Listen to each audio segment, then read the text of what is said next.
Small sign off on that. We're being on film. Oh, the president.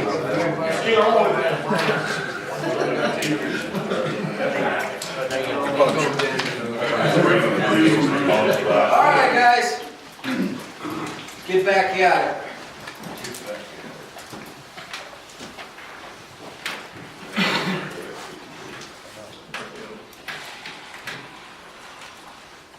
This next slide here and this whole next section is on the job safety analysis.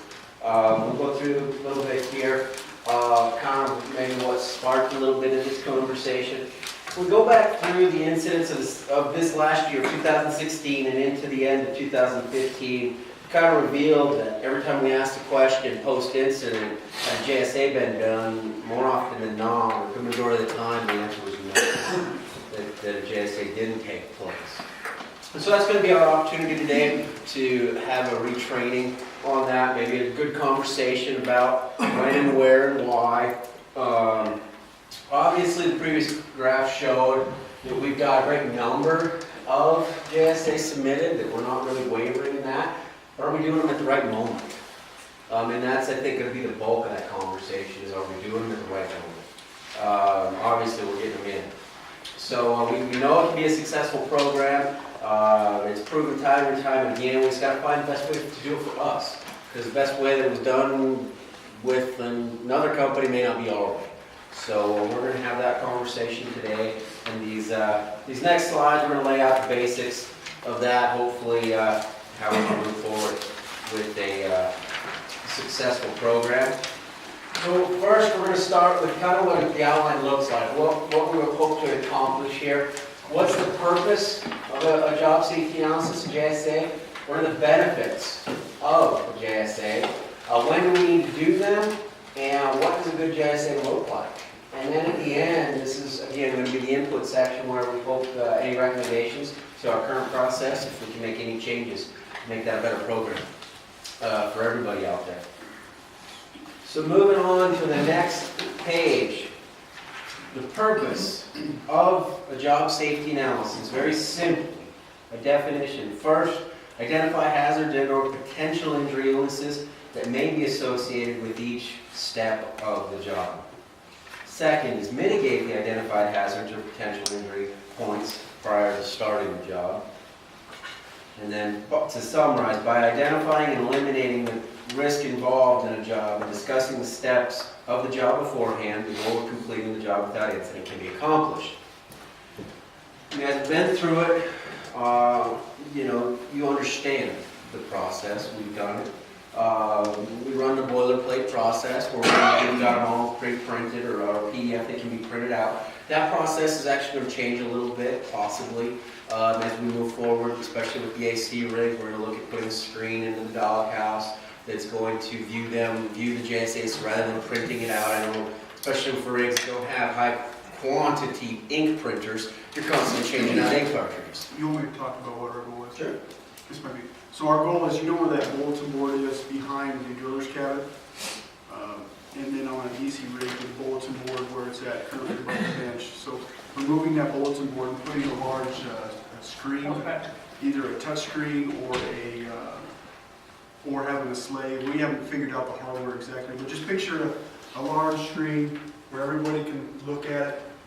The guy can, you'll have access to all the JSAs there. You'll have access to all your documents in regards to safety. SDS sheets. Yeah, MSDS. We'll be able to submit an incident report.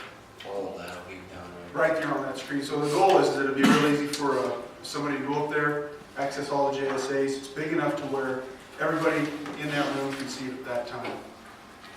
And then also would like to have two links, so you have a button that you push either for the safety side of our business and or the maintenance side of our business. So if you were just trying to make you guys' paperwork life a lot easier, to where that floor hand or whoever's filling out the daily maintenance parts, he's just entering it once. It's not being scanned in later. He just goes to that screen, touches it, tells the screen, or puts in the information that he did right there on that screen, and then submits it, and then it's brought right real time into us. So there are no faxing, emailing, or talking and scanning, just so that.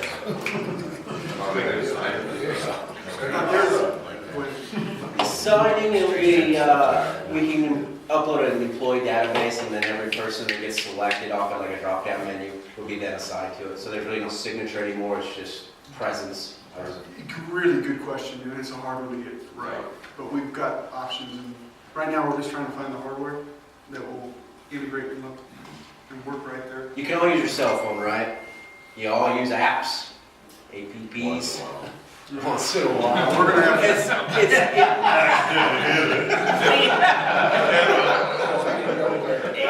We'll try and make it a little as easy as the flashlight is to figure out.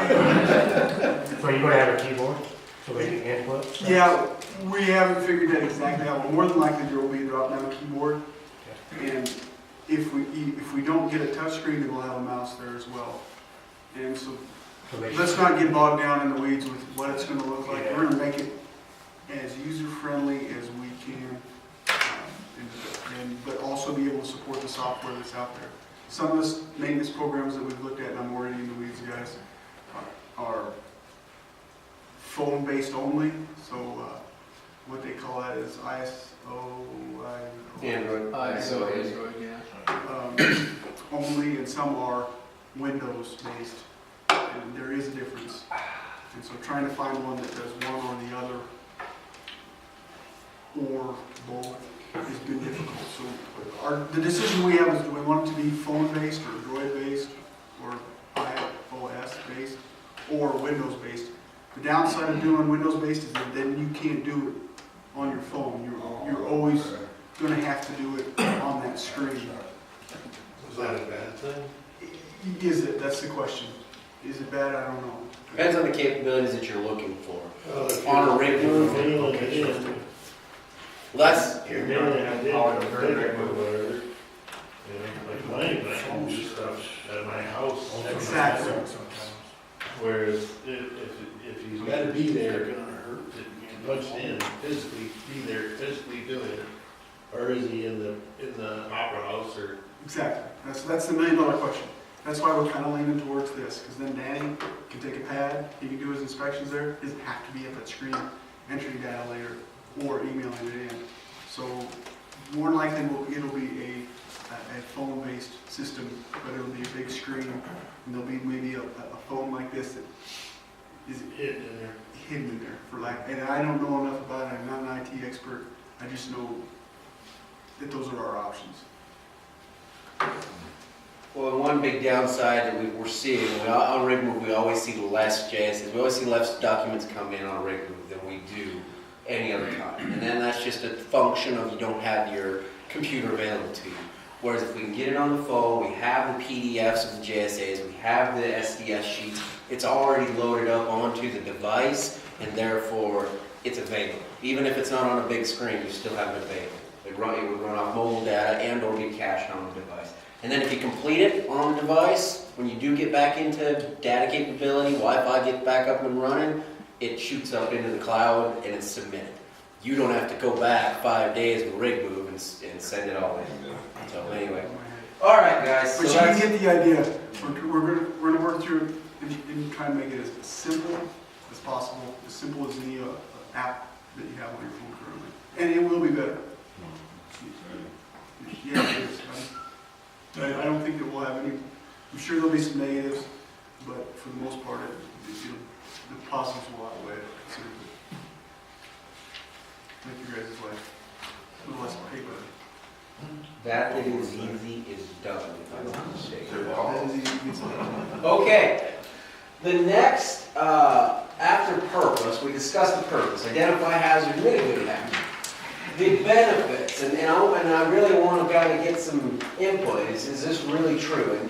So we're going to go through it first here. The benefits, safety, increased communication, it eliminates confusion. That confusion results in a misstep or the link in the incident chain, because we all know that an incident, one link can start that chain of events into the incident that happened. So less confusion means that those missteps aren't going to happen. And then again, the hazard identification and mitigation. Efficiency, and this is really where I want to question everybody. because I think that this is very possible. Jobs being conducted uniformly each time due to that pre-job step discussion. So we go through each step of it before we actually step out and do it. So we're not confused as to what. We can talk about that. The necessary tools can be gathered prior to the job. Again, job start, again, reducing that downtime or that non-productive time as we're searching for things that maybe we could have already gathered. And then increased communication, reducing the non-productive time that may be lost if we need to stop mid-job and discuss job steps again. Again, that's another efficiency aspect of it. And I want to ask, do you guys see the same benefits in the JSA? Definitely. Now, just talking about JSAs, just on Celeste Ray Group, with the environmental conditions we had a tailgate on, we were gonna move the rig today. We went through everything on, not a JSA, but tailgate, we discussed everything we were gonna do, but there's so many other things incorporated into moving that rig. Rigging it back up, rigging it down, rigging it back up. You don't cover everything. So as you're going through the job, you're, constantly telling somebody, when you're getting ready to flip your catwalk over, when you get ready to put it back up, when you're putting barriers up, when you're connecting lines up, there's so many things involved. And you wonder, I do, partway through the process, should I do a JSA on this, should I do a JSA on that? We kind of cover it roughly, you don't cover everything. So if somebody gets hurt in that particular operation, and I didn't have a JSA, but I had a discussion on it, is that, are we covering our butts, you know what I'm saying? It's just constant, how many JSAs can we have for the one operation, you know? And anything you do, you can have or have not a JSA on it, and something can happen, so. Well, and I don't want to get bogged down in that conversation that's coming up because that is a very real question. We can't have a JSA for every act. It's unrealistic to expect that for every act that you conduct on the rig. So we're going, as we move through this, we're going to try to decide what are those times when we could say job scope change or job change, but what does that really mean? Everything you do. Exactly. So we're going to try to move through that and hopefully. Everything you do. Well, we're not gonna go that route, because we're not gonna have a JSA for everything we do. Well, we try to have a general that covers everything, but it'll never cover all of it. And even if we've written down on the JSA everything, that pertains to the big bulk of it, I guess, on the JSA, we still discuss all the other little things that are never written down. So if somebody is injured during the operation, do we have a JSA on that particular thing? Well, yeah, we discussed it, but we didn't write it down. And then as you're doing the operations, obviously you can't stop for everyone. But where do you draw the line? Should we have? You can't cover everything. And that's, I think you should have discussion on anything that looks unsafe, but whether you can have an actual GSA on it, that is a job safety evaluation, me just stopping and telling you, here's how we have to do this. Take 5. Right, Take and advantage. take 5 happens constantly, but the JSA doesn't. No. And where do we need to be Yeah. as a company, where do you guys want us to be on every operation? Are we continue to do it the way we are, should we tweak that a little bit, or what? That's why we're here. Yeah. that's why we're here. While we're here, what this conversation is about. The question that I want to go back to is not as much when, because we'll get into the when, is do you feel that it gives us an operational efficiency? Because we have discussed it. We have discussed every step that comes into it. So kind of everybody has heard all those steps, and so even though you may not be your job, you've heard them. And I think that's a strong benefit, especially on those maybe complex tasks or, again, the tasks we haven't done in a while. But wouldn't you consider that discussion just as much as the JSA as anything? Other than it's probably, you're saying that you're, It is a JSA was not really, it's a job stop where you're actually given, take 5, whatever. But you're not documenting. Assessment of what the job is. you're not necessarily documenting all You're your not stuff. documenting all of it. So you're given a general on it, and there's so many other factors involved, and then you wonder about if anything does happen to anybody, did you do a JSA? Did you guys cover that? Well, yeah, we talked about it. Well, you didn't. I don't see it. And as a supervisor, if anything happens, so we're so in tune, and we don't want any incidents, accidents, slips, falls, anything. But you feel such a responsibility. I do. If something does happen, like that guy with twisted ankle, I spent 6 hours with that guy working on the board. He was my helper through the whole period. I went to bed at 1 o'clock, at 1:10 he calls me up to spring back. And I was working in the same area he was. So you feel a sense of responsibility for it, and maybe you didn't. Where did I fall off the side of it? Or did we make a mistake at all? Did he just slip? I stepped wrong with his foot. You know what I mean? But you carry that with you, and then you go to the morning report and you feel like a horse's ass because you may not have, you got hurt, period. And what did I do wrong? Yeah. Well, I think we all have that sense of responsibility, every one of us, every time something happens, and that's why we look at these So- things. And it doesn't stop at, let me know, it doesn't stop at you. And it doesn't stop at Colin, it doesn't stop at Pat or myself. All of us have a sense of responsibility.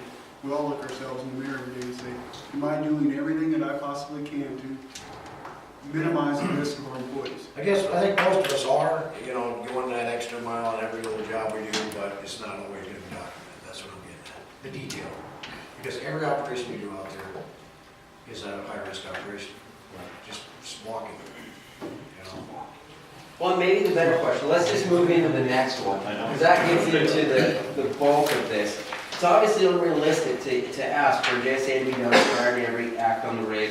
Examples, climbing the stairs, taking out the trash, what have you. But a JSA should be done during major abnormal or change of operations. And then some examples, picking up manual drill pipe pump for the first time in a week or better, because the gravel box, that's a very specific example because we have a specific incident with it. Replacing a liner in a pump, changing oil in an engine, rigging down top drive bales for rig move. Again, another incident that very specific we had. And then going from drilling to tripping, that's that job scope change. And maybe the better question to ask is, when do we need the documentation? Because obviously the JSAs you guys are going through, you're doing what needs to be done. You're doing these job safety analyses, these hazard analysis continuously, all the time. Maybe the question we need to be asking is, well, when does it need to be reported? At what point, for what jobs does there need to be that reported? Again, big documentation, because I think we all know that if it's not documented, it didn't happen. That's the theory when it comes to regulatory compliance. But you're obviously doing it, so maybe the question becomes, Well, if I get a risk assessment of everything that happened just on a rig walk, let alone rig move, and everything that's incorporated with that, we'd spend the day doing that. I think just unexpected changes in operation. okay, some breaks, And some, we're there. Gravel oxide, right, Well, we're there already on that, but it's all the other things to do. And there's always that risk assessment in my mind, that this could happen, or that could happen, don't do this because that could happen to you, or this could happen to him. It's just constant, and then if it ever does happen, you didn't have it documented, you didn't have it printed, you have talked about it 1,000 times, to guys that have heard it probably more times than I've said it, And we don't need to walk away from here today with anything changed. If we feel comfortable with the way we're doing business right now, then we'll stay with it. This is really, Nice point, yeah, that's exactly right. we're just here to open dialogue, see how it's going. It's more of an input conversation. This whole day is that. It's all about sustainability. How do we continue down the track that we're going? If we're missing something, let's get it taken care of today. Basically, what do we need to change, if any, right? To sustain where we're at or to improve. So if we like where we're at today, that you like, and it's working, because obviously it is working. We've seen an uptick. Is that an anomaly? Is there some uptick from 1 to 2? I don't know, what's that even mean? Our incident rate's really, really low right now. I'm not complaining. So if we went from from 1 to 2, you could look at it and say, well, you doubled them.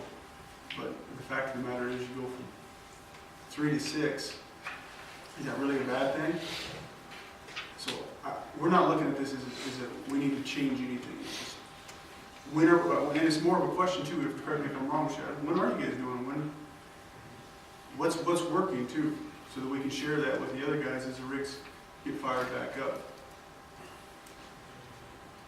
That's our biggest concern, is bringing on more people.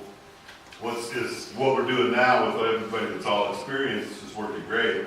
Is it gonna also work with all the newer people coming into the equation? Do we need to get more extensive in our JSAs? Is there anything different we need to do to maintain And the incident rate? you bring up a good point, and this kind of parallels that tracking of the guys' trip times. Right now, we're really good. We probably don't need a tracker. But when we get a new set of crews, we don't know what their deficiencies are if we don't track them. Okay, comes. Or if we don't have a baseline to go from. Or we don't have a baseline to go from. So the same thing can go into safety in JSA's, is that we know what you guys are doing out there is working. Well, that brought heightened awareness to that particular, thing, quick connections, we never really had anybody look at it like that before. So it's brought a heightened awareness to it. And the GSAs do the same thing, and the more we do, you can obviously see that it is, the more awareness, it's effective. And all these guys that are out there now, hopefully take all that they've learned over this period of time and bring it to their rigs and their operations, their crews, and implement the same thing, and that's where we're strong, I think. I think bringing in the new guys like you were talking about, if we just keep the same procedures and policies that we have going on and work with the employee placement like we talked about Yep. earlier, keeping them, even if they're experienced until they've been on the rig for a while, in a position during that operation, it's not gonna get them into danger. The bigger thing is too, is rather than, back in the older days, I guess you'd take a hand off the side on the operation, say don't do this or don't do that. Now we're getting a group involved and we're involved in everything. So as they step up into that position, they have a better awareness and understanding what their responsibilities are to keep safe, So you're not training to every guy. They're training each other too. What's lessons learned, Similar to This what got me during the last time we did this, so let's be aware of it. Things we probably would lose if we didn't have a group We discussion. do a lot of JSAs on 38, but I always feel like we do enough, not because we have for the paperwork, but for the job. Well, they would understand that this isn't because of numbers or anything, this is just literally I how look we. at that, I look at the safety employee, and it's just something I need to put in play, in for just for this operation, I know they won't see it done, it's a little different, it's colder at night, things are stiffer, things are working out, You take time to do that, and drag everybody upstairs to do that. Well, and maybe, or do we just do it with involved employees rather than do, right now it's set up to be, the whole crew comes in. I think that's the way it should be, the whole crew, doesn't matter what it is, Okay. because they could point out something, like you said, that if, they were doing it at one point in time and this happened to them, well, these guys may not have been through that. Thing is though, that's not realistic, on Well, a yeah. rig move, if I've got guys in the backyard turning the feet, and we've got two guys in the front yard rigging up the catwalk, and we've got a guy over here doing this, you can't all get involved in the operation stuff. And especially in those kind of conditions, just to find everybody Right. and get them over there. It's just not, you're not gonna do it. So If your there's job, situations where you can do that, you will. so your Most job of it as you a can. supervisor would be to go over there and watch the It's catwalk the take five thing. and discuss that with the guys that are. Not to take 5 minutes, but to take the time to study this operations, tell them what you see, and get their input from it and do it correctly. And we all do that. Jeff, you guys in Wyoming, are you feeling comfortable with that as well? I know